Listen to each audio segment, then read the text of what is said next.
that break in transmission. If you're just tuning in now, this is African migrant community leaders in Holland discussing the Libyan slave trade as it is playing out. So feel free to air your own view by calling the studio line on 020-3374-160. Should you be watching us from outside in the lands, please remember it's +31 then 20-3374-160. This is coming live on the waves of Majesty Christian Television Network.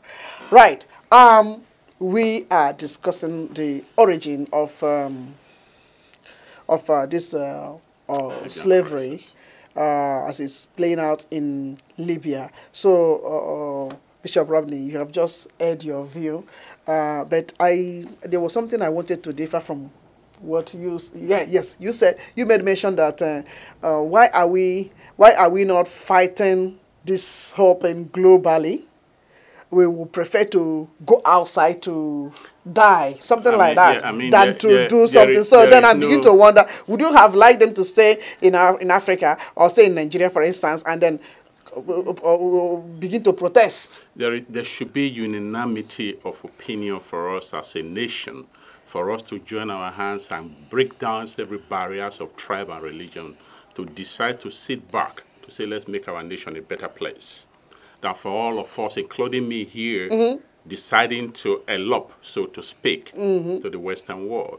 So that is one thing I have discovered in all South Africa, that instead of us to all unite and join all our energies and forces to say to the status quo, no. To bad administration, no. To looting of our treasury, no. To tribalism and bigotry, no. But rather, we will not do that.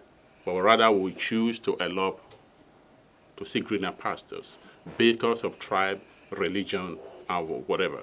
Somebody will say, if you complain of, just for example, Mr. A is there, they will say, oh, it's because he's not from your tribe, or it's because they only share the same faith with you. Okay. But listen, tribe have nothing to do with, when they want to steal our money in Africa, they don't care where you come from. When they want to steal our money, they don't care what religion you belong. A Muslim will connive with a Christian to bleed our nation dry. Sure. But when it comes to administration, they will begin to divide us on religions and tribal lines. The summary of this is we should begin to understand that religion plays no part in who you are. Your tribe, you don't determine who you are from birth. That decision is not for you. That I am from tribe A or B does not make you different from the other person. Sure. The day we accept that we are one African, the day we accept that we are one West African ECOWAS, the day we accept that one Ghanaian, one Nigeria, the better for our country and our continent. Yeah, let those who are not yet spoken. I want to hear Mr. John or Elder Uyi. Thank you. You see, the problem of slavery right now that is really confronting us, that is not just confronting us, it's really haunting us, is a wide issue. Yeah. It's an elaborate disaster. Yeah. And to talk about it will take us so many programs of this nature to break them down, because we need to look at it. You see, when you want to solve a problem, when you are worried about a problem, and to resolve it or to change it, you need to go to the root. Talk to me. Because if you don't go to the root and you want to start resolving it from the middle or from the aftermath, then you are wasting your time. Because the issue of African immigration started decades ago, so many decades back, and it has been metamorphosing from one stage to another. When Africans started coming to Europe many years ago, even when we were very small in the primary schools, some of our uncles and cousins were coming to Europe only for education. Yeah. Only for Western education. They come to read law, they come to read medicine, they come to, and they come back home. And they come back. It's true. And the employment, job opportunities, they are waiting for them. And they come back home, and they were the best doctors available in our country, among the best that time. And then they established clinics and law firms, and they were very good. They were very useful to society. Okay. Then to in the late 80s, where Africans started migrating to Europe. Yes. For better life. Yeah, and saying they are refugees. Okay. Yes. And so it metamorphosed from that stage to a stage where coming to Europe became a household endeavor in Nigeria. In Benin City, Edo State, Nigeria, you can hardly find a household where you don't, in fact, it has become a stigma, a shame. So in that your entire household, you don't have somebody in Europe. Really? Oh, yeah? How? Yes, it has come to that stage in Benin City. Okay. It's an intent, you know? Yeah, Trend, you know, trend, it became something of pride to say you don't have a son or a daughter in Europe. Oh, Okay? yeah. And Africa. and that mentality grew from one stage to another, and it became something it became a national mentality. Yes, That you must have a child in Europe. Whether the child is going to succeed over there to bring you euros or dollars, it's no more. It wasn't too important anymore. It was the prestige of saying I have a son or daughter in Europe. Okay. Then, however, by the grace of God, some of us who came to Europe succeeded to lay a foundation here, and to be able to give certain assistance financially or materially to our friends and families and parents back home. And be able to reunite with our families in Europe and got ourselves, integrated into the European system. But the issue right now is totally different from even why many of us here, why we even came to Europe. Why our people come to Europe today is so different. It's another reason, another motive. Some come as a result of adventure. Some come as a result of ambition. Some come as a result of seeking greener pastures. Now, till it got to a stage where coming to Europe became too expensive. If you want to come legally, it became so expensive and it takes so much time, and majority of Africans will not have that opportunity because they don't have the money and they don't have the chance, the link to come here officially.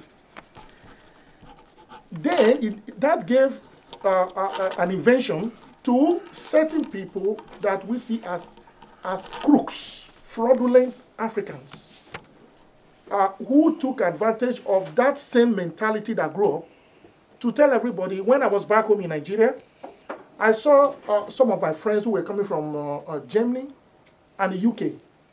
And I see them talking to people back home in Benin City to say, look, I can take you to Europe. Okay. If you give me 6,000 euros, you are already in Frankfurt. If you give me 5,000 euros, you are already in Amsterdam. Okay. They were telling people at home like that. Yeah. And some of them, I told them, look, my friend, who are you in Europe? Then I was working as a journalist in the state media house. Yeah. And I tell them, look, my friend, what are you telling them? Are you sure you can? Because I've seen you now telling more than 10, in the last 2 hours that we are together, you've told about 10 people that you can take them to Europe. Are you the ambassador? Are you the European immigration boss that you think you can take people as many as this to Europe? How do you do it? He said, my friend, you are just in Nigeria here and you don't know much. You know, I can take these guys to Europe. I said, wow. They are the crooks. Then when you get them there, what are they going to be doing? Yes. He said they hustle. Europe is a hustling land, and when you get there, you hustle. And they don't tell them the sort of hustling they are coming to do. This thing grew like that, and they collect this money from people. They take some really down. They don't take others. At a stage, you got to a stage where they now take people halfway and abandon them stranded in Senegal, in Kenya, in Libya, in Morocco. And all those in Nigeria. But why do they go through all of those? Yeah. Why don't they get? Yes, it got to a stage where, because it was so expensive to come through air by flight, they now said, okay, we will make it cheaper for you. But what is important is that you get to Europe. So many guys took, and in fact, on my phone, in my phone here, I have a video of a guy who spoke about why he got into the business. It became a business. It became a commercial activity to take people to Europe, okay? Sorry. At a cheap rate, but you need a risk to take. You really want to get to Europe? This time we cannot take you through air because it's expensive and there's too many controls at the airport. But they don't tell them about the risk. No, but also, do they get visa for them? Because that's what I want to know. There's something like visa. When you want to go through the land and the desert, you don't need a visa. Because this African Union. So these guys now, if you want it, I'll play it for you to listen, you know. And he tells them that I will take you down there. Just give me $1,000 and you are in Spain. Okay? And you are in Europe. The lies we are and told. so this thing came to that, this mentality pushed our people to that extent where it's 419. Where these fraudulent, I call them syndicates. Racketeers, you know, they are racketeers. You know, yes, syndicates of exporting Africans outside their countries. Yeah. Okay?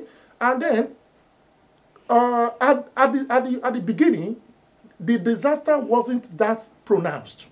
Because they were more careful, the people involved were fewer, and the syndicates were not as many as it is today. Okay? And then people were coming to through the land. They take them from Lagos to somewhere and Togo, somehow in the truck, in the big truck. And then they get to Algeria, they get to the desert. Many died in the desert. Can you imagine this? Because of taste, no food, no water, and all that.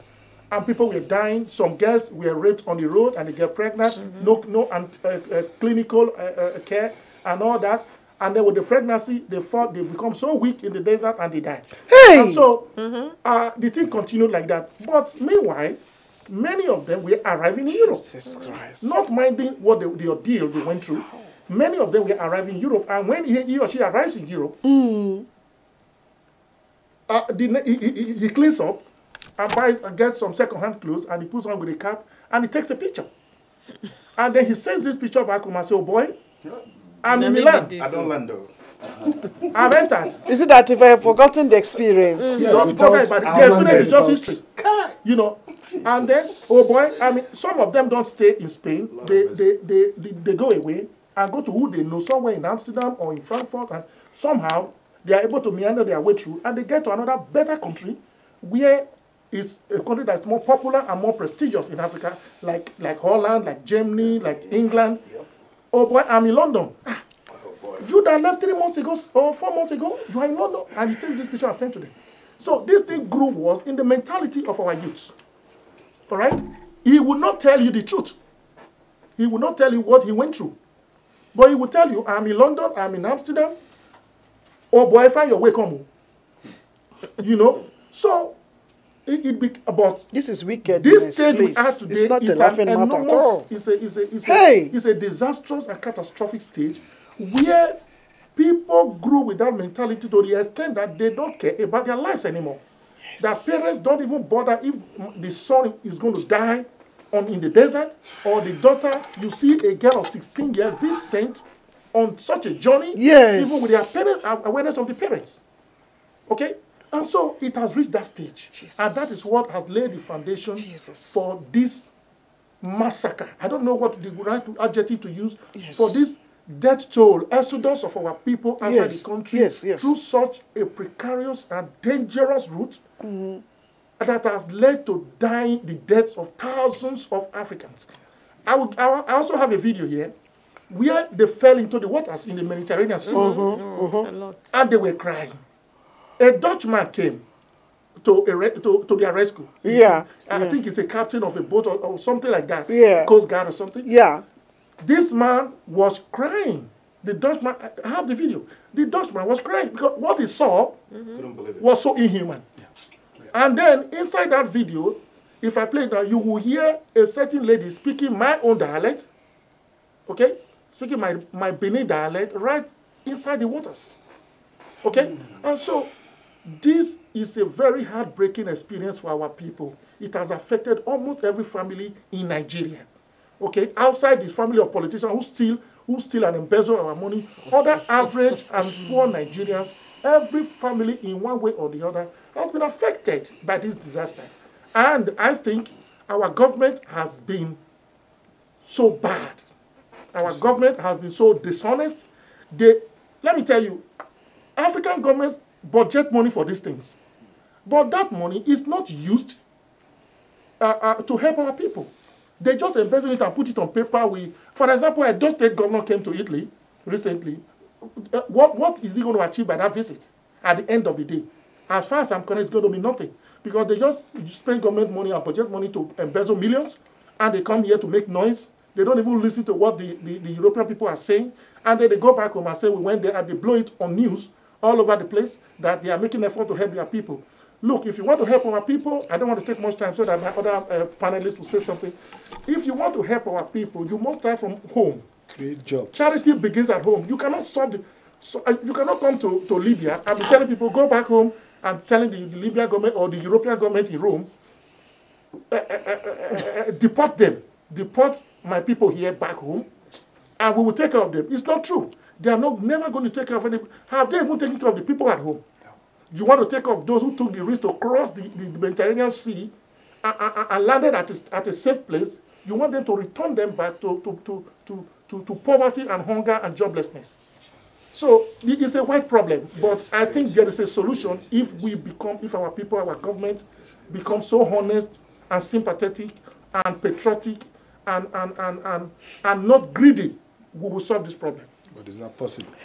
Well, thank you so much, Elder Uyi. Thank you so much. Very elaborate explanation. So what I do not understand here is, with all of this mass or this social media or mass publicity and all of this, you are still telling me that somebody will, after watching all of this, will still want to embark on this sort of journey? Yes. Is that what you are saying? Oh, yes. No. Desperation. No. Because what we are seeing now, because it's not just only about the slavery, the barbaric nature of these Libyans.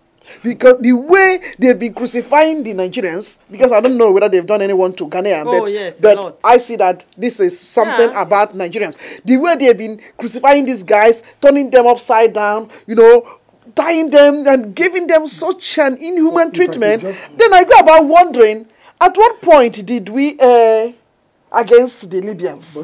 What is it that can warrant them to be treating Nigerians this way? So... 1 second before it comes. Yeah. If I could add to what he said. You can. He said, it is a prestige to have a member of a family back in Europe, in Benin City. Yeah, that's what he said. That's what he said. But that's the mentality before. Yeah, but now... That is what they call brainwashing. If you brainwash somebody, look at the people ISIS. Look at what is happening in the world today. They have been brainwashed. If you don't brainwash somebody, you don't go and blow yourself and blow millions of people. You must be brainwashed. And that is exactly what it is. That when you Europe, it's a bed of roses. Now they see pictures, like you said, what they send back home. He's putting on the cap, dressed so fine. Maybe he takes it very close to a car. He feels, well. That was before, Brother Kenneth. We are talking about this that is playing out now. It's the problem. Okay, let's see. The beginning. It's the beginning. And at the same time, because I had one of them said on record, the one that we went to be, try to repatriate them back home. Yeah. One said that it's even more prestigious for him to live and die in Libya than to go back after losing everything, selling everything, to venture to Europe. You see, when I look at it, it breaks my heart because the fundamental reason and the causes of... I believe in this philosophy that when a purpose for something is not known, abuse and experiment becomes the order of the day. Yes. What type of education are we having? The people that we look up to, that we call our leaders, the same education system that produce all of us, and sometimes we elect them and say go there and they become a super citizen and they perform miracle, perform magic and take care of her.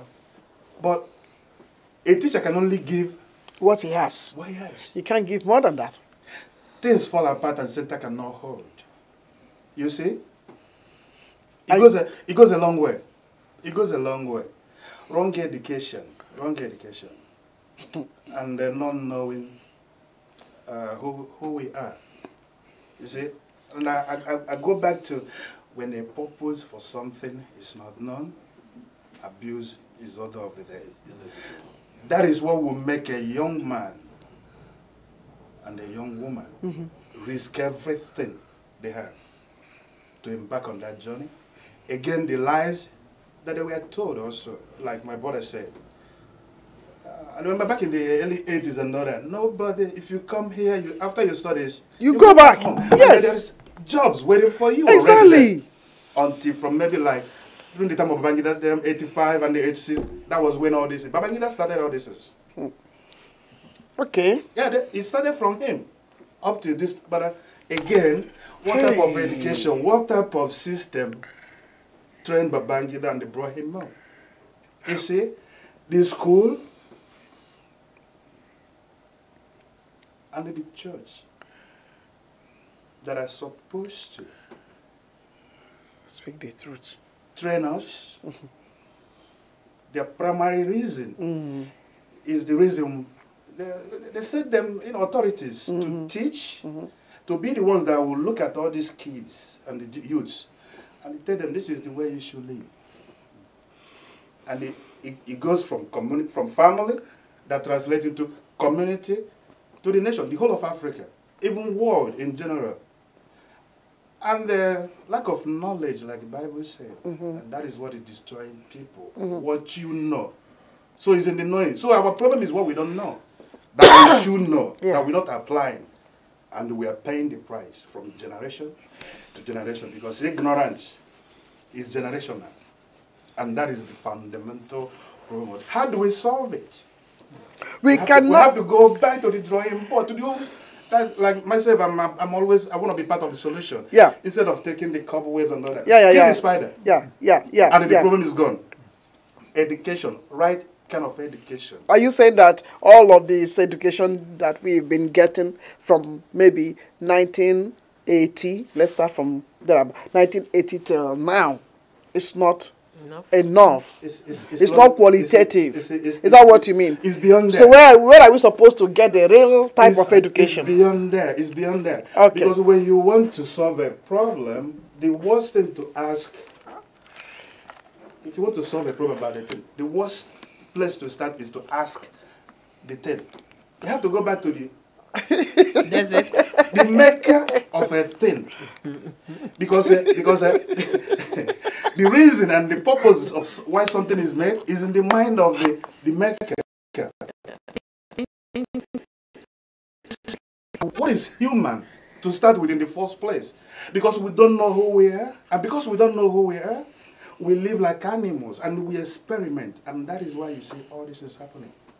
I didn't know you are speaking proverbially, because yes, because I've not really been able to get the real fact. If somebody's watching ignorance okay, of who we are, okay, our potential and our ability and what we can do, and this artificial scarcity that they created. Yeah. Everybody's who are the they? Who are the they? The leaders? Who are the leaders? But why do we go about blaming just the leaders? Because these leaders are the system. Yeah, the system. That's a different the school, one. Yeah, the system. The trainers. Yeah. And the community. That's why, because we do not know what to do. There is erosion of value system. Value system. You are deviating a little bit. We understand it's part of the problem. That is the problem. It's actually the foundational part of the problem. So, yeah, I think there is an erosion of value system in most homes in Africa. Yeah.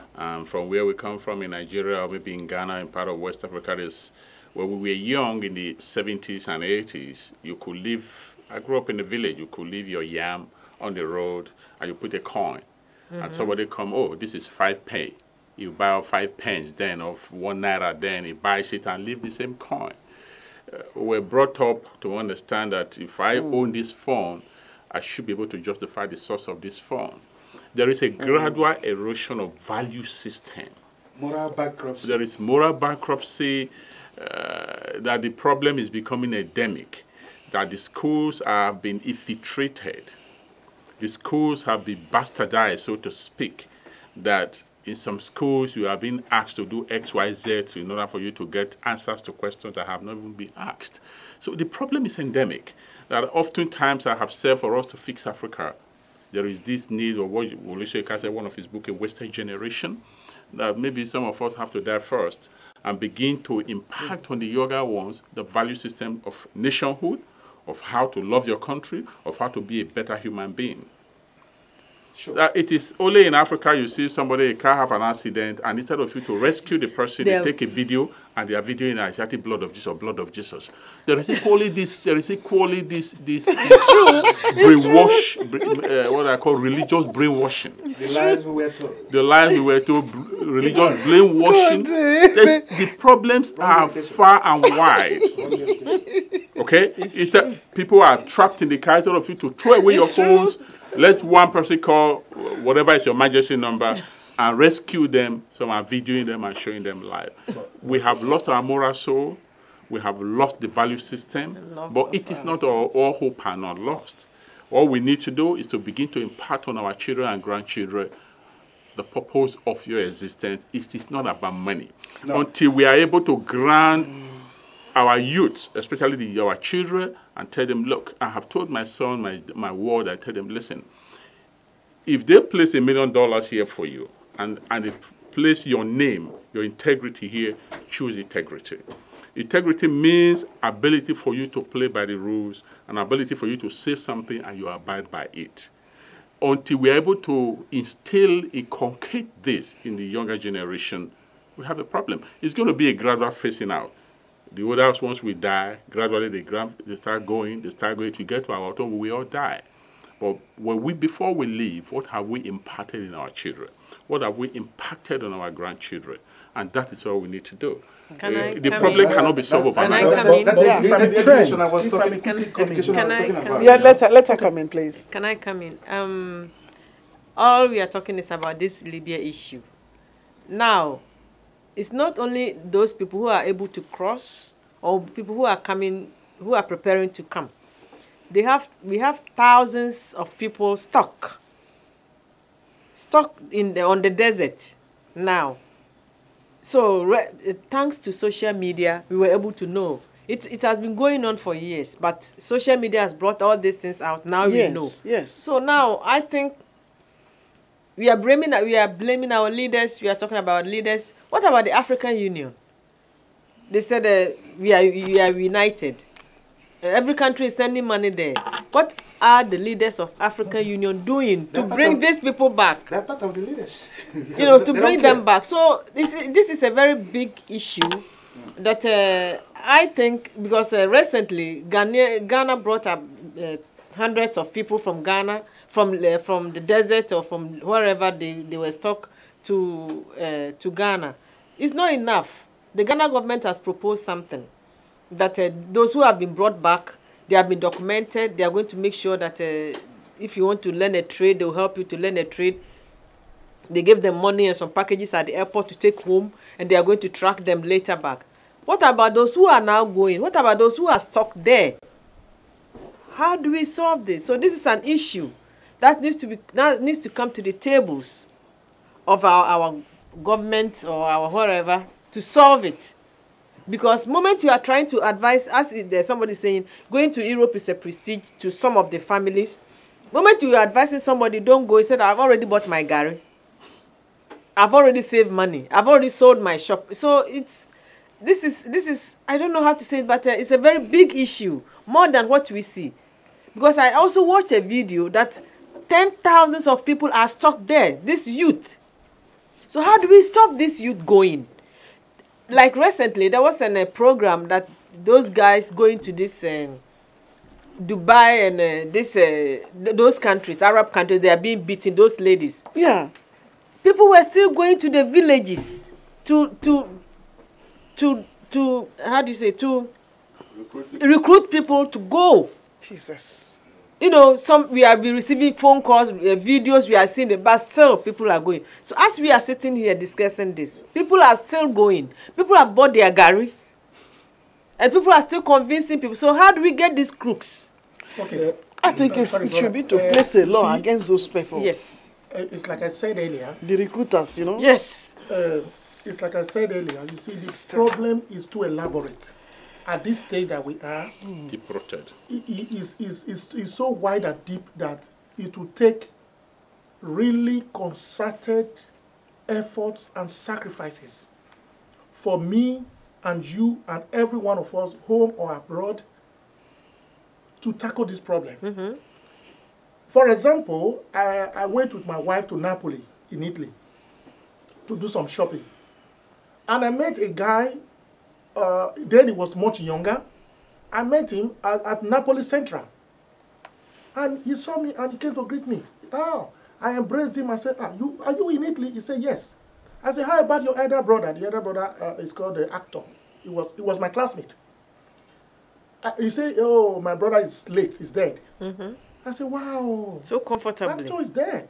What happened? He said he died in the Libyan, in the Algerian or Moroccan desert somewhere. Hey, you know. So comfortably. Eh? I said, oh my God. Jesus. You mean it? Yeah. He said, yes. So I said, when? He said, oh, years back. You know. And then, do you know that same friend of mine, who was my classmate, has 3 other brothers right there in Napoli. One is doing this snooder thing. Another one is, I don't know, 3. Okay? And I told them, in the course of our discussion, he told me that after actor died, he went, knowing that his brother had died in the desert. They got a message back home in Nigeria. He left it, took the risk again. But he arrived in Italy, in Lampedusa somewhere. And then when he arrived, that one spurred another motivation to the family. Other 2 went and they all succeeded. 3 of them live in Europe now. Okay? Jesus. Such a family. You can't stop them. Yes. You can't stop them. You can't. It's you are dead, you are gone. It's a chronic belief that is so strong. If 4 left and 3 entered, I think it's a good journey. Yeah. Okay? So, because the mentality is so strong back home that people just want to, by death or by suicide, they want to get to Europe. Yeah, but that's exactly what I mean sense by of brainwashing. Sense of hopelessness. So, but at the end of the day, sense of hopelessness. Another one I saw during some of my visits to Italy recently, right there in Torino also. This guy, I knew his elder sister, who was married to a friend, okay? And I met this guy in Torino. He was doing this barbing, you know, cutting people's hair. Yeah. And then along inside the shop where he was doing barbing, he takes photos of people, and he was managing to survive. But I saw him in Italy. And then I said, oh, how are you? He said, fine, I will greet and all that. And then he eventually told me, when I took him to one nearby Chinese restaurant to eat and talk with him, he told me that he came through the sea. I went to Italy when I went about 2 months ago. He told me he was already in Italy for, I think, 4 or 5 months. Okay? And that he went through the desert, through that sea. And he told me, he gave me a chronicle of what it takes to pass through that avenue. Look, when he was saying it, I was urinating every 5 minutes. Yes. Because I said, boy, you took that risk? He said, we have to. Now, the issue boils down home.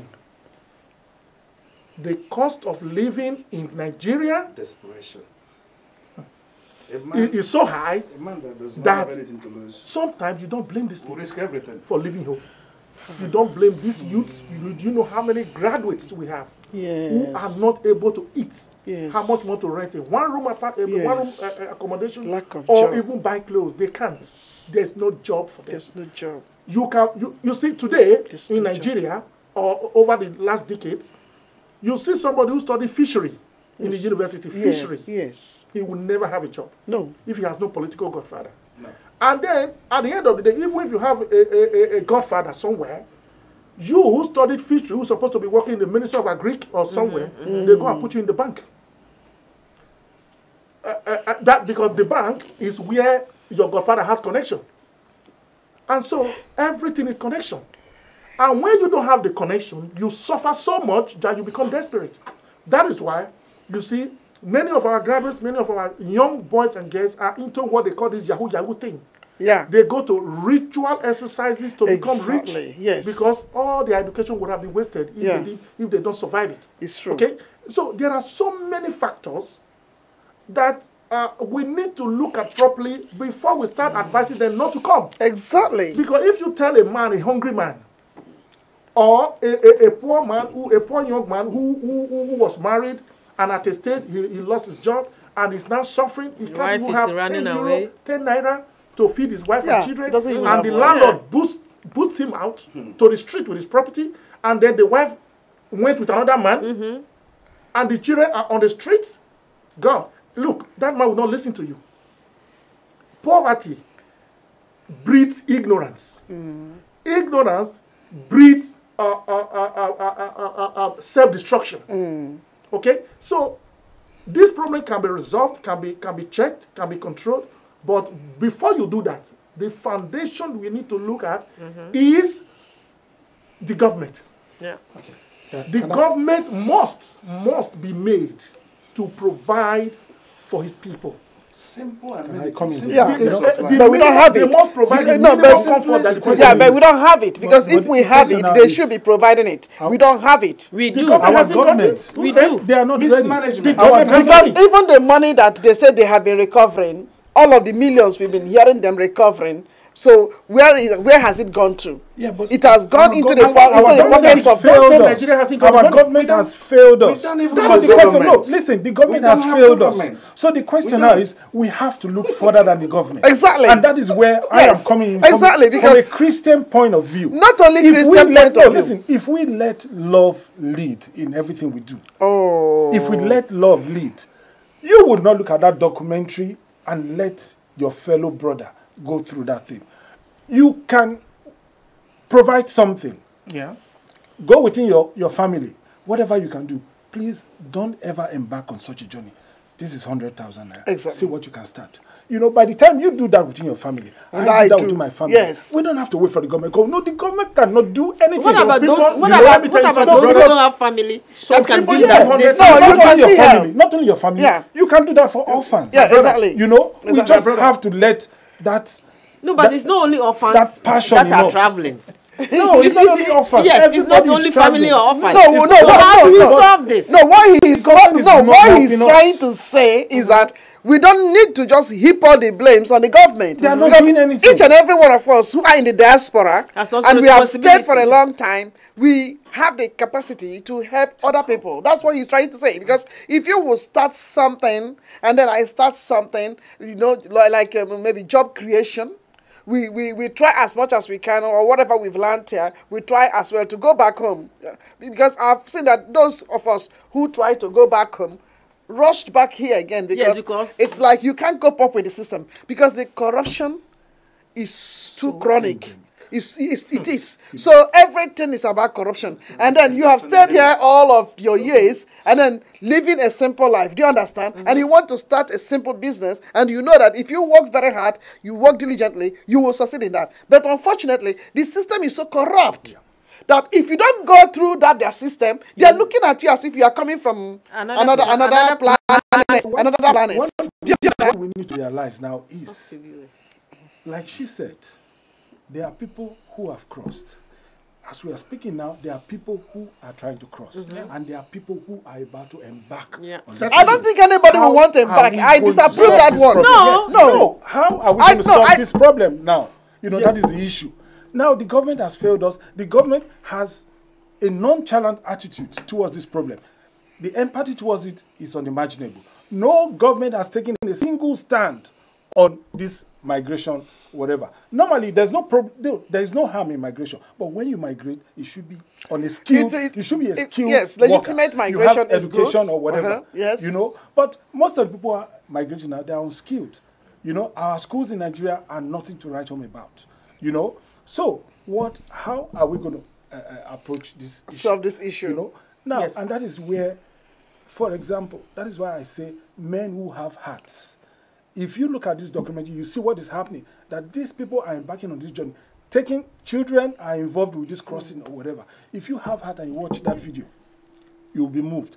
Like you said, there was this captain, or I don't know, I saw a documentary. This captain said, when people watch how people are struggling from that boat to crossing there and see some of them are drowning, you will be moved to do something. But our government is never moved. Our government is not going to do that. No, why are you talking about government, Elder Uye? We are not talking about we are talking about individuals. The government officials, they come to Europe all the time. They see the beautiful roads. They see the beautiful system. And yet they don't translate this back home. Exactly. So is it that same government you're going to wait to do something about the migration status, the enslavement in Egypt, in Libya? No, they will never do that. So we can't wait on the government anymore. We have to take the bull by the horns. Yes. Whatever we can do, let us educate our people at home. Please don't embark on this journey. Show them videos of what is going on. Exactly. Do you want to go through this? You are risking your life. You will die. You will never go through. And Europe is not all a bed of roses. But can I say something? Can I say something? Have you, when we were kids, or when we were growing up, at our teens, if you cannot go to school further, you learn a trade. But the youth of this day, they don't like learning a trade. That is also part of what is causing this. Because they don't feel like, they feel like being a carpenter or something, or being a seamstress, or being a plumber or something. But those years, when we were kids, when your parents don't have money to take you to school, you go and learn a trade. Yes. All these guys being stranded in Libya or wherever they are on the desert, if you take them back to Ghana or take them back to wherever they come from, and you, let's say 100, and you said, okay, now you are back, we are trying to help you to sort yourself out, you go and, what trade you want to learn? They try to help them. My brother, believe me, if you take 100, you can have only 10 who are ready to learn something. Yes. So how do we solve this? You see? Yes. You have to equip them, but they will not. If you let me, you see, that is where education, the right kind of education, comes in. The right kind of education comes in, and that is our only shot to start to correct this thing in the first place. Okay, somebody who doesn't have hope, who does not know where the next meal, even whoever he says is going to come from, got nothing to lose. And somebody who got nothing to lose is a very dangerous person. You see, there's a verse in the Bible, because I'm a believer, you know, I don't know what you all call Christian or whatever, you know, I'm a believer. Yes. He said, where there is no vision, where there is no vision, people perish. People cast restraint. Because if you are trained from childhood to know that you are this person, that you possess this quality, and that this is the reason why you were born in this life, that you have a lot, that you're an asset, you have something to give. But they don't have somebody who will help them, the system. And that is where the government comes in. That's why I always blame the government, because when our Heavenly Father wanted to solve the world issue that He created, He sent somebody from there. And He told us what He was coming with, that the government is one of it, that He will be on His shoulder. Yes. You see? Okay, I have a question. You are still... Why must... There's nothing wrong with going for greener pastures, and if somebody is desperate, wants to succeed at all costs, nothing wrong. But why must Africans, South Africans, take advantage of Africans? I mean, that sort of, that, strikes, connects with what one of you said, that we've lost our moral grounds, moral value. I mean, the fact that you are desperate doesn't mean you should sell your brother. Exactly, or lie that way. Yes, or lie that way. And come and dump them in the desert. Let me no. Indeed, the government can't do everything. Those of us who are overseas now, really, indeed, it is hopeless to wait for the government. Yes. We can, like one of you said, I think, in a small way begin to do something. But the problem of other people, knowing that there's fire out there, there's danger in the desert, and you still push somebody out there, I don't understand. Yeah. Because of money. You know what? Ignorance. It's like I said. No, it's not ignorance. It's ignorance. Ignorance is greed. It's greed, please. Greed. It's not ignorance. Because you said to us that every family in Edo are just trying as much as they can to have somebody in Europe. It's not in Edo. It's not an Edo issue. It is an African issue. No, we are just using that as a case study. Yes. Now, you see, invite your callers. As I said, it's a big problem. My brother said we can play a role, which is very true. Probably helping somebody to establish a small-scale entrepreneurship and home and all that. Let me tell you something. the mentality, the general mentality about traveling abroad, now negatively inculcated in our people's blood mental system is very, very addictive. They will not listen to you.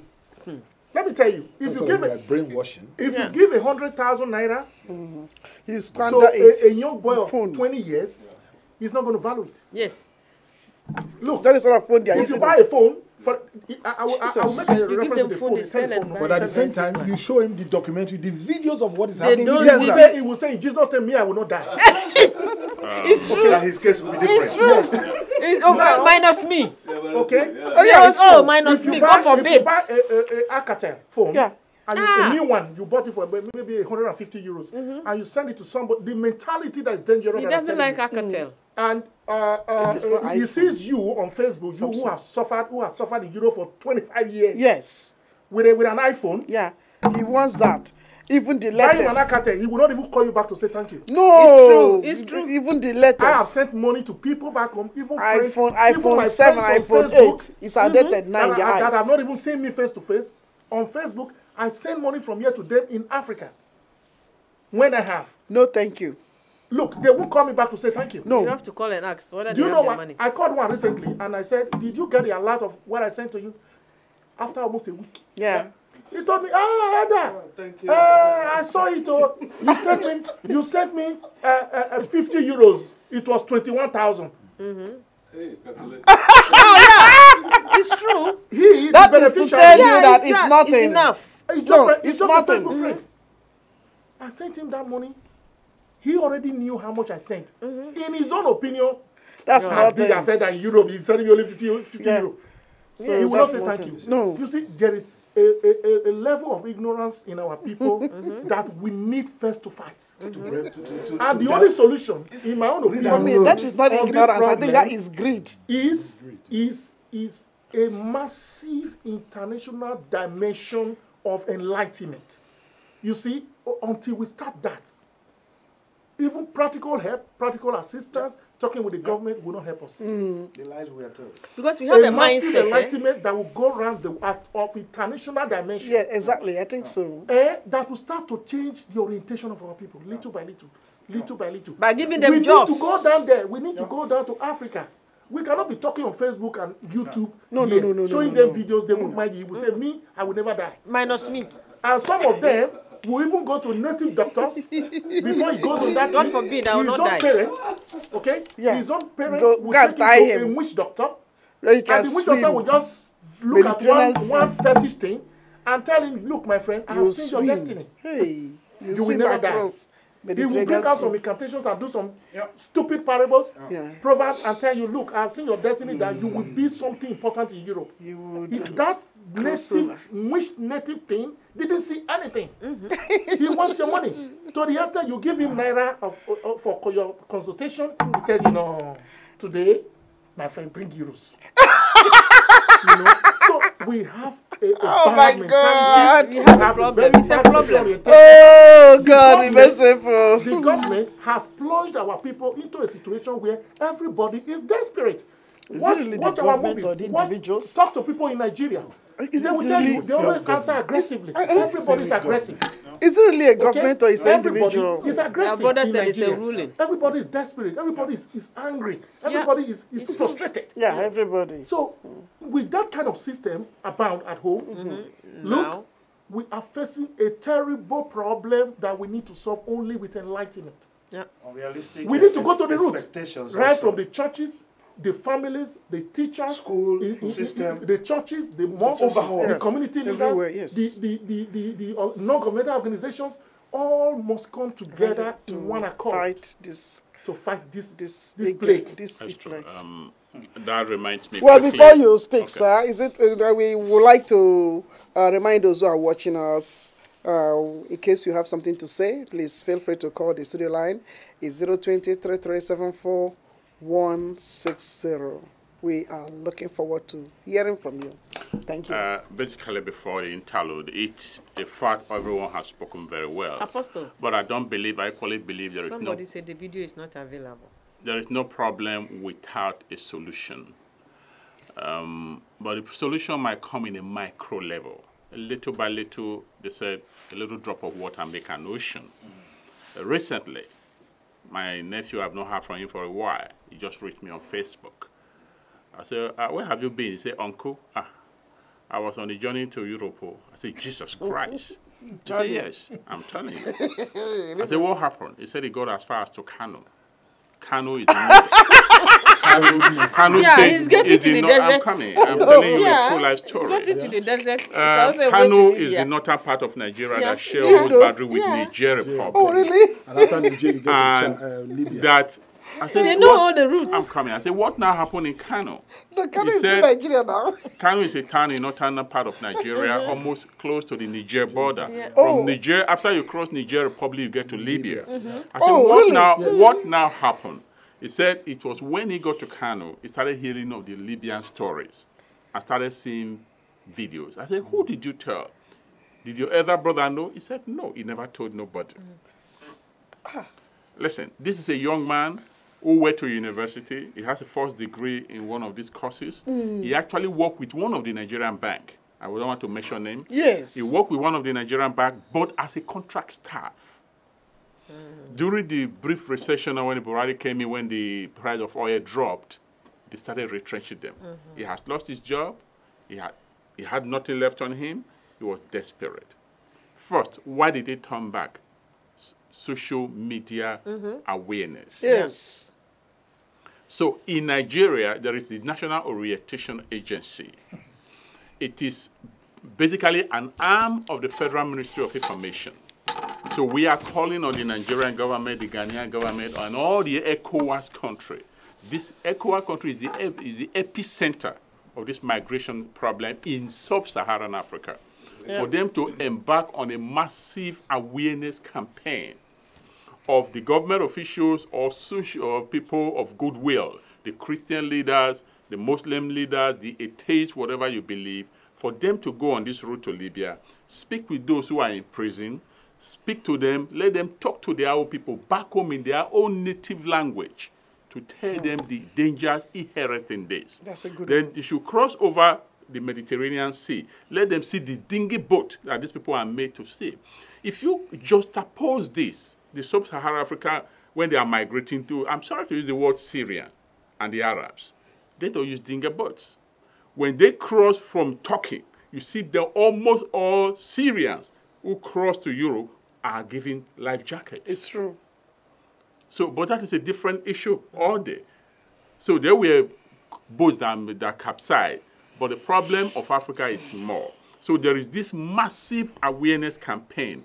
Will it achieve the total awareness? It may not be 100%, but I can guarantee you that when you make people to speak in their own native language to their people back home in Senegal, in Ghana, in Nigeria, in Mali, and they tell them, look, this is what I'm going through here. Don't try.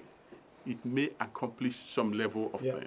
And then also the European Union as a body who are suffering this migration, illegal migration issue, should ensure that they should go close to the Libyan coast, Libyan territorial waters, and ensure that all those people who are caught in dinghy boats are how they should create what I call it a space within Libya land, but because there is no central government, it becomes a problem. Where these people are being kept are repatriated back to where they come from.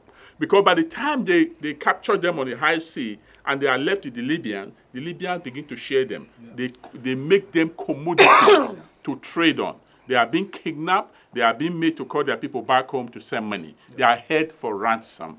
So the European Union should help the African nations to ensure that those who were back on illegal migration, who for whatever reasons could not make it, are repatriated directly back home and not being handed over to Libyan people.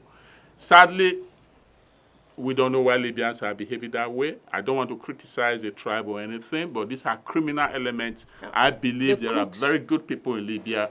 The Islam religion abhor you to punish anybody illegally, abhor the idea of you killing anybody illegally against the law of Islam.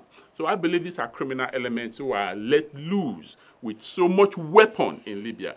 The dynamics of Libya problem started as when Gaddafi fell down. There was American and the British and all that. That's imperialist issue. They did not. The country was in tatters. Just as an example of what happened in Iraq. When America removed Saddam Hussein, there was no follow-up. The same thing happened in Libya. When they removed Gaddafi, there was no plan B. Anarchy let loose. All the weapons in their armory were stolen by gangs and criminals. So the whole nation of Libya is awash with weapons. And these weapons find their way from Niger Republic down to northern part of Nigeria, where you have the Boko Haram issue.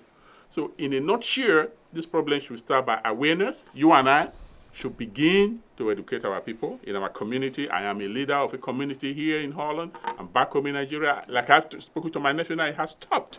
He has seen what has happened. Let's be honest to tell our people back home, look, Europe is not painted in gold. Followed by the massive awareness of our people in West Africa, especially by the ECOWAS region. And I'm sure it will, to a great extent, reduce the level of illegal migration to Europe. Economic Thank you so much. Economic it's development, awesome. You see, and the training within the governments. Because if people have something to look forward to, hope, they will not risk it all. The Marshall Plan. Yes, that is the issue. You see, whether we like it or not, we no, not minding how much effort we can make. We cannot leave our government back home out of this. And it will be a lot easier and more effective if our government can be at least honest with this crisis. That is, I mean, if they don't take care of it, they don't create jobs, they steal so much money. Nigeria is a country where people steal to the extent of hiding hundreds of millions of dollars in the cemetery, inside the grave, empty graves in the cemeteries. And it's so terrible. I'm sorry to say, I don't subscribe to that somehow. This is purely propaganda. Nobody has been convicted. I'm coming. Nobody. You see, somebody said to me, I'm sorry, my dear elder. Somebody sent me a video of money being from the soak away from the pit. Yeah. But that video was actually a Colombia drug war. It was a Colombia. See, these things are being photoshoot. Yeah, is there corruption in Africa? Absolutely.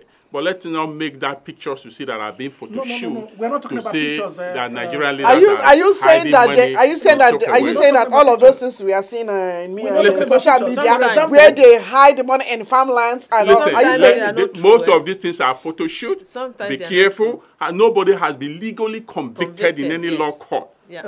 Hiding money in it. So let us know, this is a live television program. Whatever we say, let us be sure that people, when they cross-check that facts. Can I say something? So the money recoveries, where they lies then? Listen, money has been recovered, but nobody has told us who stole what, and nobody has been convicted in a law court. Let's leave politics. Let us not digress. But the issue from is this. The issue at hand. We are talking about the Libyan slave trade. Yes. You see, what leads to these problems, our government also has to blame a lot, to a very large extent. Of course. Look at Europe.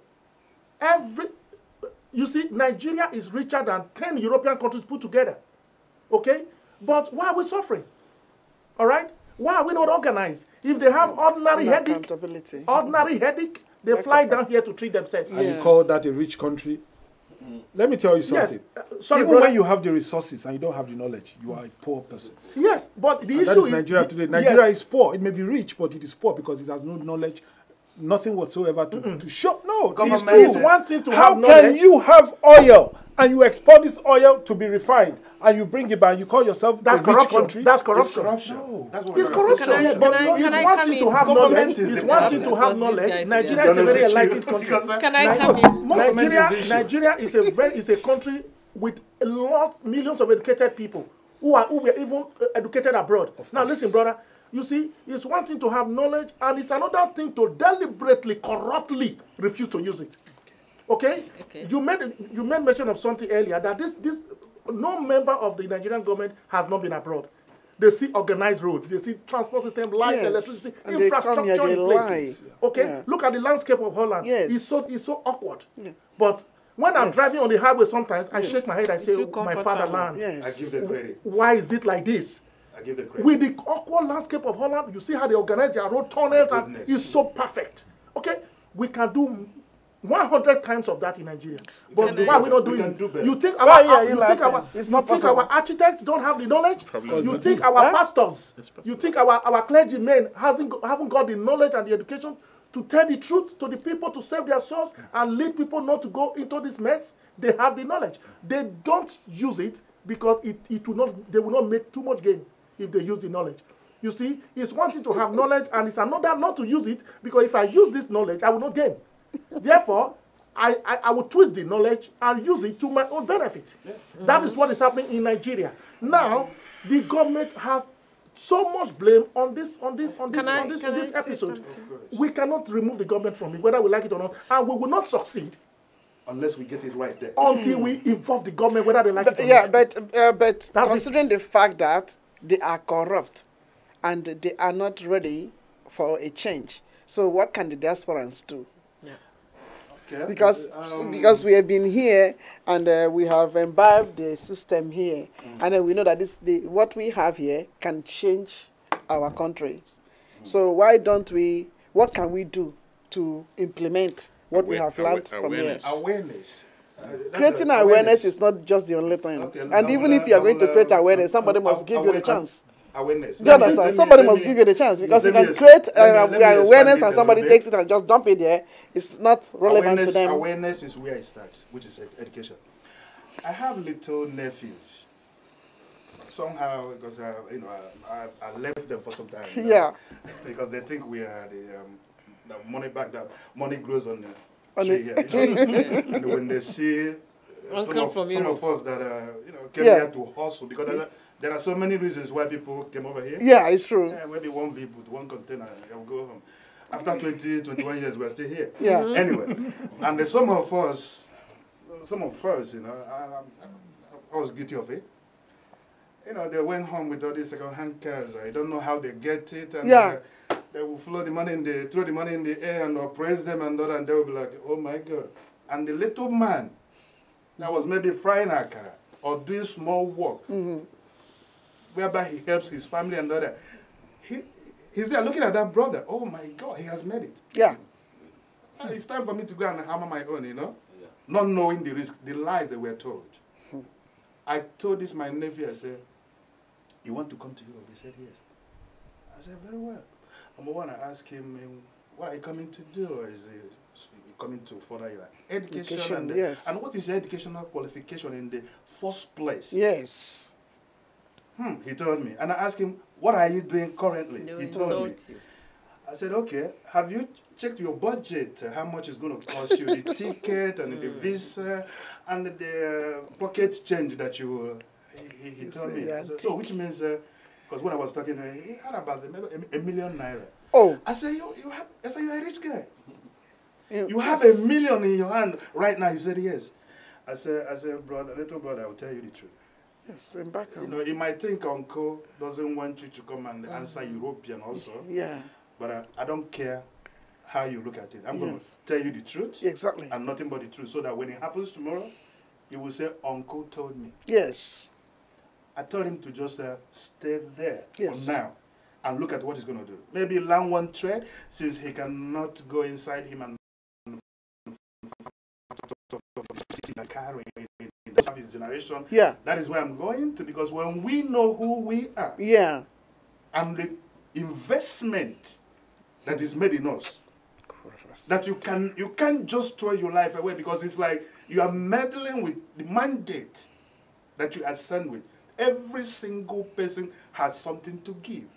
But there has to be a platform, school, or government or system that will help them discover this. Yes. And that is the answer to poverty, moral bankruptcy, and the ill of the society all over the world. Can I come in? You are just saying there have to be a platform. Recently, when this Saudi Arabia issue came up, Ghana government tried to do something about it. There were a lot of campaigns on the radio, on the television, a lot of social media thing, but yet people were going. Which one are you talking about? The girls, the girls, the nannies that they killed them. They were killing them. When it came, Ghana government took it over. There were a lot of campaigns, radio, television, social media, everywhere. But they were still going. People were still recruiting them. So how do we solve this? Because so they are the crooks. Those are the people that must it was on the radio for months. They were bringing them back. But still, people were going to the villages, deep villages to go and recruit these girls. When some of them were arrested at the border, and then later on they were going one after the other through other small villages. You know, so this is something we cannot blame on the government. We cannot blame it on ourselves. How do we solve it? This is a big Maybe we have to pass a law, you know, against those recruiters. You know? Yes, now in Ghana there is a law against the recruiters. I mean something that is very radical. Something that is very radical. Yes, it's not going to be something like you are caught and then you are being in prison. It has to be you are caught, you are beheaded. In Southeast Asia, in Saudi Arabia, the punishment for drug trafficking is death. Yeah, it's still there. But people in Indonesia, from Southeast Asia country like in Singapore, oh, you die. You die. Yeah. But people still traffic drugs to all this area. Exactly. It's as a result of desperation of I have nothing to lose. Yes. It's like someone like my brother have said who is being brainwashed. Why do suicide bombers keep people? The question is that they have lost everything. Osama bin Laden was brainwashing people, whereas himself was hiding somewhere. If someone is telling you, go and kill innocent people, you will make it to heaven. The question you should ask, if you have not been brainwashed, why don't you kill yourself? Exactly. And go to heaven? Or send one of your children. So the question has to do with my sisters that it has a lot to do with serious brainwashing. Yeah. Like I have said, we have to go back to the basics. We have missed it. It is like a 100-meter race. Yeah. When you drop the gun, you are made to come back. Yeah. When you drum before the whistle, we are made to come back. I don't want to talk about colonialism of Africa, independence and all that. Ghana is 60 years now. Nigeria is about 50 or something. But yet the oil in Nigeria is still being refined somewhere and brought back. Yeah. That is a different discussion. Yeah. For this part of issue, we have to go back to the basics of educating our young ones, starting from the kindergarten level, about nationalism. They are not being taught in our schools no more. Wow. When I was in schools in the 70s, we remember the national anthem. Even some of our senators in Africa cannot even recite the national anthem. Exactly. So we have to go back to basics of teaching our young ones. We cannot eradicate this problem overnight, but it can be reduced drastically as a result of massive awareness and massive awareness to the villages by speaking their native languages, by going to the community leader and let them organize town hall meetings to speak their own native language, and with people who have had this experience, first-hand experience, who are being repatriated back. Yeah. And look, this is what I went through with your own native Yoruba, Edo, or Ga, or Chui. This is what I went through. These are the scarce idea for being in Libya. So this may not eradicate, but it will reduce it. Thank you so much. Then why the younger ones are being educated, don't try it. And the European Union perhaps can, like after the Second World War in 1949 or 48, 45? No, 1945. That's when the Second World War ended. It started in 1939 and ended in 1945. There was the Marshall Plan. The Marshall Plan was economic advancement of the Europe, to make Europe work again after the devastation of the Second World War. I'm thinking perhaps there might be some sort of Marshall Plan for Africa that has to do first with the leadership. Right foundation. For leadership, because there is paucity or lack of. African is bereft of people who are dedicated. But there's a lot going on in Nigeria with the President Buhari in power, trying to do the most he can with President Mahama in Ghana, with President that gentleman in Tanzania. Nana Akufo-Addo, who spoke brilliantly the other day. Sorry, and Mahama is gone. An NPP leader. So it's a gradual process. Are we going to get there? Yes, but maybe not in our lifetime, maybe in our children's lifetime. Let us not give up hope in Africa. It will work, but it's just that the speed is so slow. But we who are here, we still have a part to play. Like I spoke to my nephew, you do that to your siblings. Yes. You do that to your siblings. It's like a fire. If you want to burn down a house, you don't burn it once. You lit it. It's a gradual process. Yes. It will go and it will go and it will go. Social media is playing an active role. Somebody sent me a video today of a lady being tied up and being beaten. I refuse to watch it. It's so horrific. I cannot watch someone being brutalized. Yeah, it's true. But social media is playing a very active part. This program is playing an active part. That wherever you are listening from all over the world, you should realize, don't ever embark on an illegal migration. Exactly. Your life is worth more than silver and gold. Can I say something? Okay. Yeah, one second. That's exactly what I wanted to talk about. Church is supposed to play. This is where church comes in. Yeah, okay. They're supposed to play because we are so religious. Everybody. Yeah, we are. We have people building churches that will seat 50,000 people. You're talking about thousands. My question is, in millions. What is the message? What are they teaching the people there? That's a different discussion. You see, what are they teaching? Because that is where the problem lies. Because I know the primary reason why pastors and prophets and the deacons and all that, why they are given to church. Primary.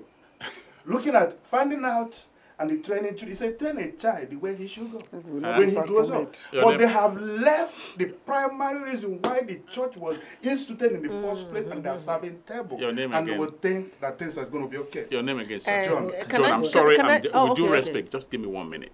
I was in Nigeria 2016. I went to a church owned by a friend. I won't mention his name. Do you know the altar call he made? No, for 1 billion. No. He made an altar call that those who wants to travel abroad should come for me to pray for them. I'm speaking on live television, and God is my witness. For me to pray for them. I sat here, listen, I don't get moved by rhetorics, by people. I sat down. He called me to pray for them. I said, really? I am telling you, 90% of people stood up. Okay. You want to pray for them? I took the microphone. I prayed. I said, if it is God's will, yes, for you to go abroad, may it be so. But I'm telling you that for you to be in Nigeria is far better than for you to go abroad. That's good. That's the message. They were shocked. Wow. That's the message. So somebody, a prophet, was with microphone and talking. I can feel in my spirit there is somebody here who is just from abroad. I said, look, the wife of the pastor. I said, your husband have already told you I'm coming here today. But I didn't want to confront her on stage. You see, that is a different part. Religion has bastardized Africa. Religion, why do we have so many churches? That is a different discussion. I went to front of my house in Nigeria where I live. I went and confronted them when they were disturbing with their microphone. That is a different topic. Religion has been so baptized. Religion has been so commercialized. Religion has been so monetized in Nigeria that the value system. The European brought Christianity and but that is a different discussion today. Can I say something? Well, gentlemen and ladies, we should soon be rounding up. Can I say something? I will give you 1 second to just say your last distance into this discussion. Okay, is that okay? Yeah. So that means we are going to have a second part of it because I think so many things are coming up. And you know, if enlightened men and women will be coming out through this sort of media and discussing, before you know it, there will be a little impact we are making that will go, you know, it will go so far. It will go so far. So thank you so much for your time again. So before we round up, I start with the lady. Okay. And when my brother just said something that we have to start from the grassroots, educating them, going to the neighborhoods and villages and all over. But it's all about the budget. We need money to do all this campaign. Okay, what do you think if the government, let's say, give 1 million naira or 1 billion cedis to do this?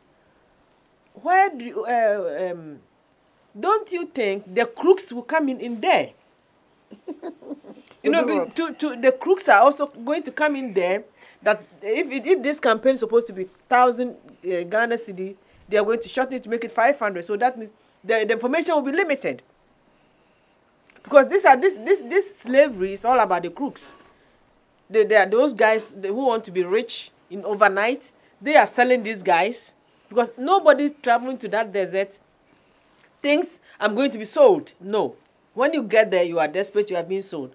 Now we are trying to brainstorm, and then the government has to do something like campaign in our villages, going to do this on the television, as Ghana government is still already started doing it. Those people in between, whoever the money will be handed over to, and will be split. Okay, go to this village, go to that village, go to this village. What do you think will happen to the money? In between. Yeah, but we don't need to. No, but if we think that way, we have to think. It's a little way of thinking. Please, we have to start from somewhere. We have to start from those people. If we continue to think about where are they going to do, for sure you cannot just. I mean, if you want to bring out 100 million for this, of course there will be some little embezzlement here and there. Yeah. But let the work be done. Yeah, but let the work be done. They'll do it? Already, they will not. Already after the meeting, they had in Cote d'Ivoire, Abidjan, the EU community, they mapped out 52 billion euros towards this project. Yeah. You see?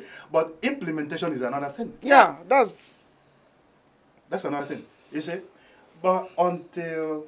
Before the project is finished, somebody is rich. Even when they assign the money to our government, they do it. They sidetrack it for something else. It's not money. Yeah, that is what we are feeling it. The problem is not money. It's for us to know it's integrity, that maybe morality, and the value of who you are. But you can only know the value of who you are when you've been taught. Knowing who you are is where the problem is. Yeah, you have to be educated. Every single one of us is carrying something that is worth more than. My dear, it's not about this education you're talking about. Because here we are. Sorry to cut. Somebody has not been to school, but it's okay. Look at where we are. Look at where we are. Look at where we are. Gentlemen, let me come in. Look at where we are. Whatever you have studied is just for you. Because if you are looking for a job and you want to go on your field, okay, you can. And even if you don't want to go on that field you have studied, you can digress and do something else. But I noticed that once they are in that job, they are so committed in it.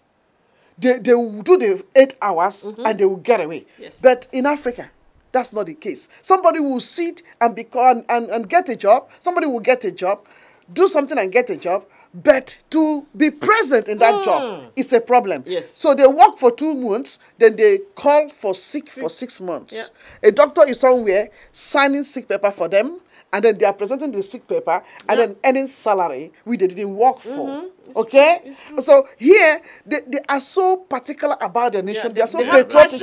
They are so patriotic. They are so patriotic. A policeman will not be corrupted. You know, no matter how you give the policeman your best smile, when you've been caught or something, he will still smile and give you gentle. He will treat you so gently and still give you the bill. But our own, the moment you smile a little, even you don't even need to smile. He will tell you, produce this amount, and then I will just give you what you want. Yeah. You see, so they value their country. They are very patriotic. Yeah. So it is in their blood.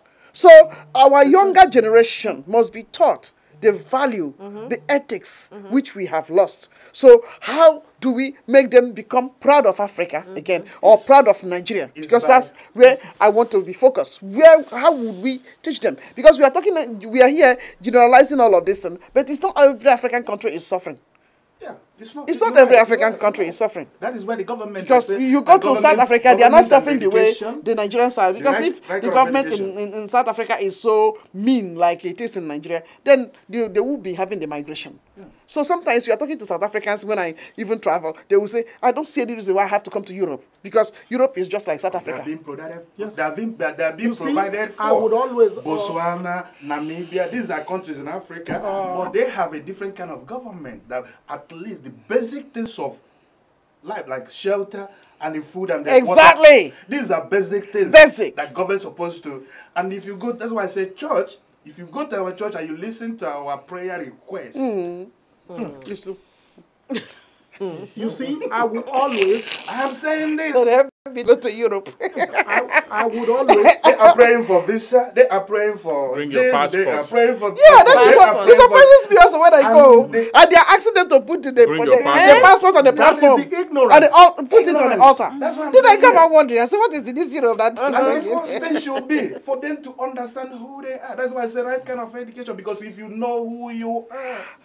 Then you know why you are here, you know what you're carrying, know what your mission and your purpose and potential is.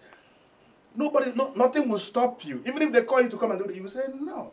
Because it will become like a wrong exit for you because you know who you are. So how do we get there? Why I say, how do we get there? How do we get there? If time will not permit me, if time will permit me, we will have another session. My goodness. So forget about that one. The time will permit you because I want to know what you have, which can solve the problem of Africa. Because that's what we want. Is out there. All right. In the next 1 minute, I would just say I would personally still blame the Nigerian government.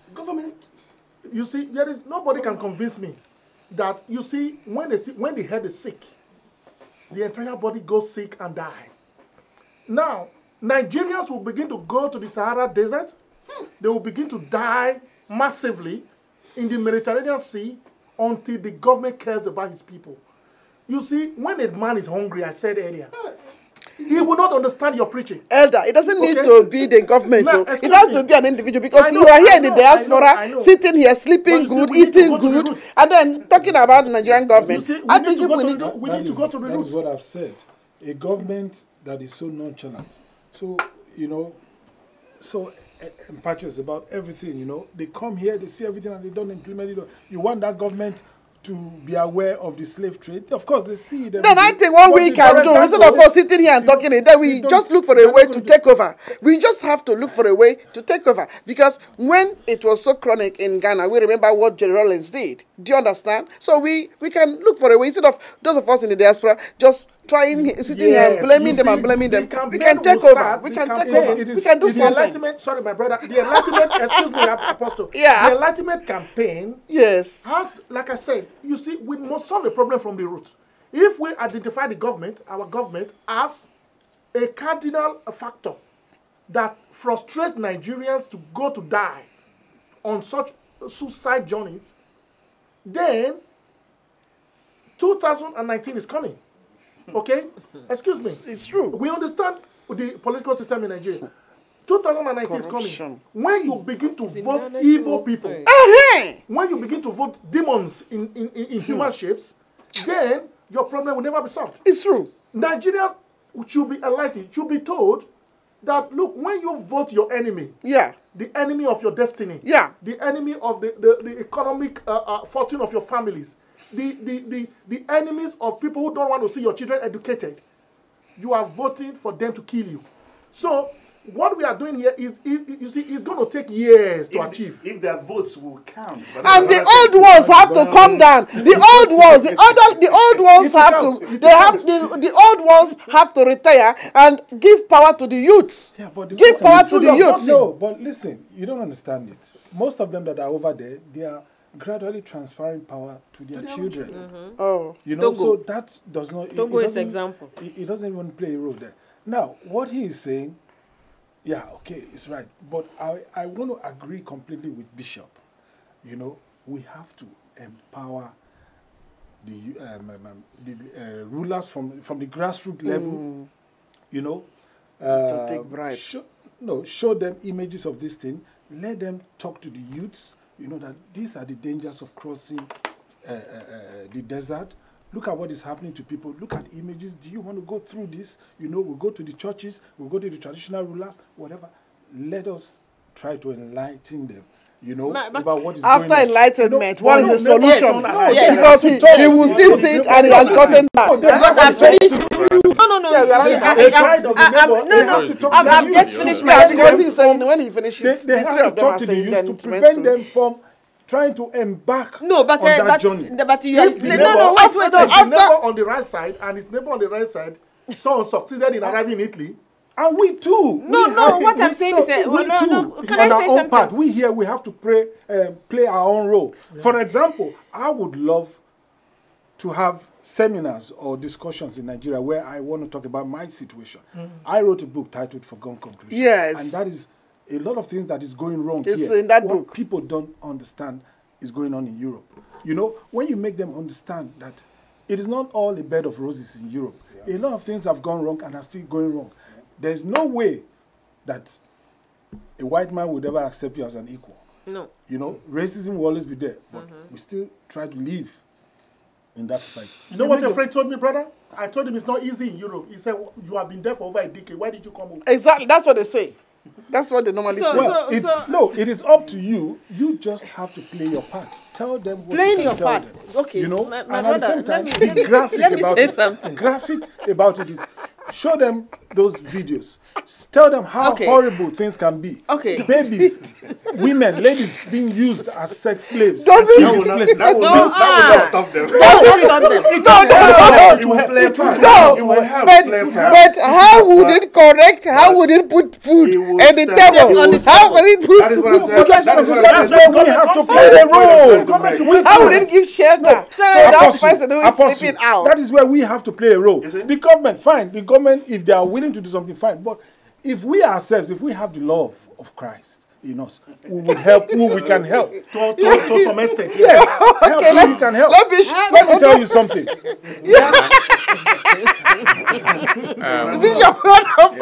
In rounding up, why we wish every African a season greetings. We bring you greetings from the kingdoms of the Netherlands. Yes. In summary, let it declare, we are saying it here today, Europe is not painted in silver and gold. At all. But the truth have to be said that, listen, the government in Africa is dysfunctional. Yeah. It is the problem starts with lack of job opportunity. Exactly. That is a fact. Yes, that's it. And that is why the European Union, I understand in diplomacy and international law, there is this policy, you don't interfere in internal affairs of every nation. The problem is deeper because you have to go to colonialism. How Europe came to colonize Africa. And military rule came to Nigeria and Ghana. But I'm stating here the Nigerian constitution is not functional.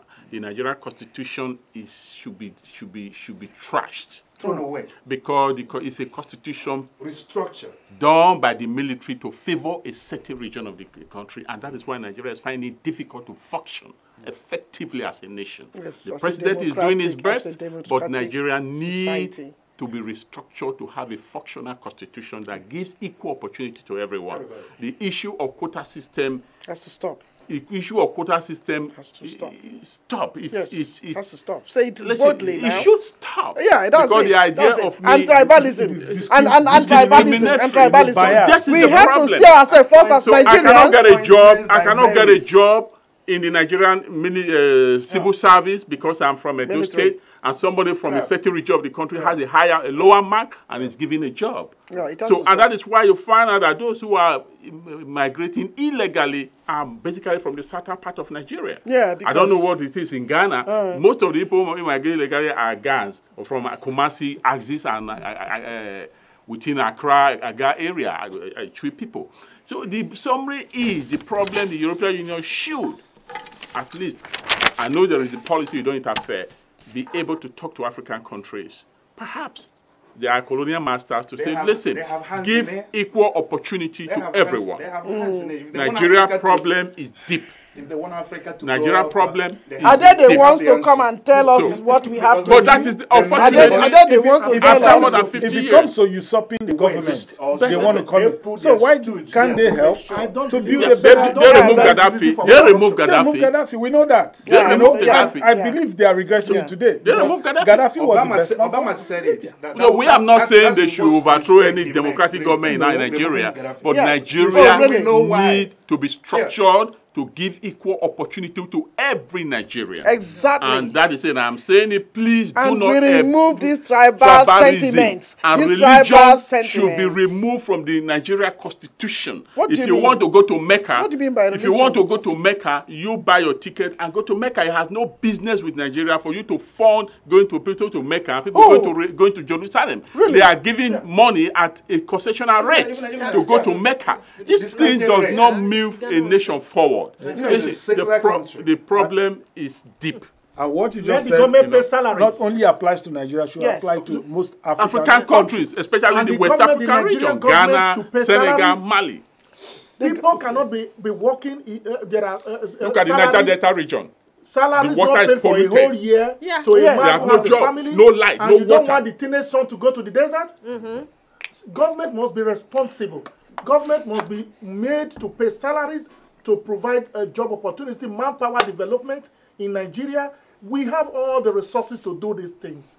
Okay, Nigerians should put a front to make the government realize that it is their responsibility to make people live in Nigeria. It is the responsibility of government to provide at least minimum comfort for its citizens. Otherwise, you can't stop them. It's not easy. Is it this issue of salary, lack of salary, is it really a federal something or is it a state? It's also in Ghana. Because it's both. I think in Ghana too. I think you have it in Ghana. The governors are sitting on the salaries. Yes, you know? yes. From the 3 tiers of government, local government, state, and national, they owe salaries. Yes. Pensioners I've been owed. They have to struggle before they have their pension. And they are dying in on the streets Ghana, every day. you can. Some people Seeking have been salary. working for You maybe have a lawmaker 1 year, 6 months. They don't pay them. Who was formerly a governor, receiving the salary of a governor or a minister, and also receiving the salary of a lawmaker. Yes. May God be The merciful. Nigerian youth should Yes, unite. workers The are dying of hunger. African youth should unite And take over. and let us, through democratic means, make our government to account. Yes. Forget tribe, forget religion. If Ghana is good, it's good for all Ghanaians. If Nigeria is good, it's good for all Nigerians. Well, that is all. May God bless Africa, bless wherever we come from. thank you, viewers, for watching us. It has been long, but I think you have enjoyed it. And we will be having a second version of this very, very, very, very soon. So on this note, we just want to say, I want to say thank you to all the panelists. You have done your part, and your voices have been heard. And I know that it will go further and further and further. Thank you for being on this show. Thank you. It's wonderful being here. Bless you. Thank you so much. So Season we look greatness. forward to having the second version, and let's wish them Merry Christmas and at least Happy New Year. Merry Christmas. Merry Christmas and Happy New Year to everybody. All over the world. And Thanks for watching. good government.